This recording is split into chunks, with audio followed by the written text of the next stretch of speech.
নমস্কাৰ বন্ধু বান্ধৱীসকল, এই মুহূৰ্তত আপোনালোকলৈ লৈ আহিছোঁ এই গুৰুত্বপূৰ্ণ খবৰ। অংগনবাড়ী কৰ্মী সহায়িকাৰ বাবে গুৰুত্বপূৰ্ণ এটি খবৰ লৈ আহিছোঁ। পুনৰ বৃদ্ধি পাব নেকি অসম অংগনবাড়ী কৰ্মী সহায়িকাৰ দৰমহা? এই ক্ষেত্ৰত আনুষ্ঠানিকভাৱে সন্থাৰ ফালৰ পৰা কি প্ৰকাশ কৰা হৈছে, বিতং তথ্য আপোনালোকক এই ভিডিঅ'টো জনাব যত্ন কৰিম। মূল ভিডিঅ'টোলৈ যোৱাৰ আগতে আপোনালোকক জনাম সৰু এটা ৰিকুৱেষ্ট, এনেধৰণৰ ভিডিঅ'বোৰ নিতৌ পাবলৈ চেনেলটোলৈ নতুন আহিলে চেনেলটো ছাবস্ক্ৰাইব কৰি ল'ব। আহক বন্ধুসকল, আমি মূল ভিডিঅ'টোলৈ আগবাঢ়োঁ। বন্ধুসকল, অংগনবাড়ী কৰ্মী সহায়িকাৰ যি দৰমহা অসম চৰকাৰে বৃদ্ধি কৰিছে, এই লৈ মুঠেও সন্তুষ্ট নহয় অসম অংগনবাড়ী কৰ্মী আৰু সহায়িকাসকল। কিয়নো অসম চৰকাৰে তেওঁলোকৰ বাবে যি মাননি ধাৰ্য কৰিছে নতুনকৈ, এই মাননিৰে এটা পৰিয়াল চলিব নোৱাৰে বুলি তেওঁলোকে ইতিমধ্যে আনুষ্ঠানিকভাৱে প্ৰকাশ কৰিছে।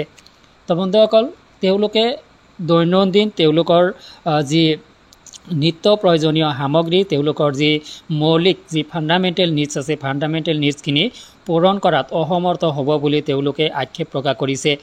অংগনবাড়ী কৰ্মী আৰু সহায়িকাৰ যি দৰমহা বৃদ্ধি কৰিছে, সেই নিম্নমানৰ দৰমহাৰে অংগনবাড়ী কৰ্মী আৰু সহায়িকাৰ পৰিয়ালটো চলাব নোৱাৰে বুলি তেওঁলোকে আক্ষেপ প্ৰকাশ কৰিছে।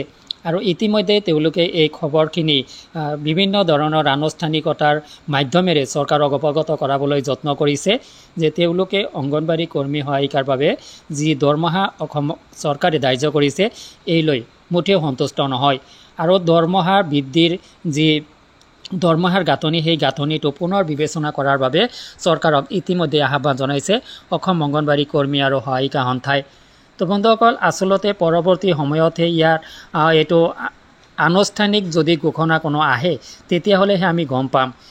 কিন্তু এইখিনিতে এটা প্ৰশ্ন উদয় হয় যে সদ্যহতে অসম চৰকাৰে যি দৰমহা বৃদ্ধি কৰিছে, সেই লৈ অংগনবাড়ী কৰ্মী সহায়িকা হিচাপে আপুনি সন্তুষ্ট নহয়।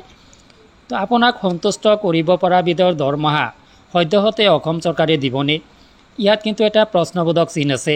কিয়নো এই তথ্যখিনি অসমৰ মুখ্যমন্ত্ৰী ডাঙৰীয়াৰ হাতত গৈ পোৱাৰ লগে লগে তেখেতে হয়তো আপোনালোকক নিৰাশা নকৰে। তেখেতে এই তথ্যখিনিয়েই প্ৰকাশ কৰিব যে ইতিমধ্যে কিছু পৰিমাণে হ'লেও বৃদ্ধি কৰা হৈছে, পৰৱৰ্তী সময়ত অতি শীঘ্ৰে অসম চৰকাৰে পুনৰ দৰমহা বৃদ্ধি কৰিব, এনেকুৱা খবৰটো আহিব পাৰে। এনেকুৱা খবৰ অহাটোৰে এনেকুৱা ৰিপ্লাই অহাটোৰে আপোনাৰ সম্ভাৱনা বেছি।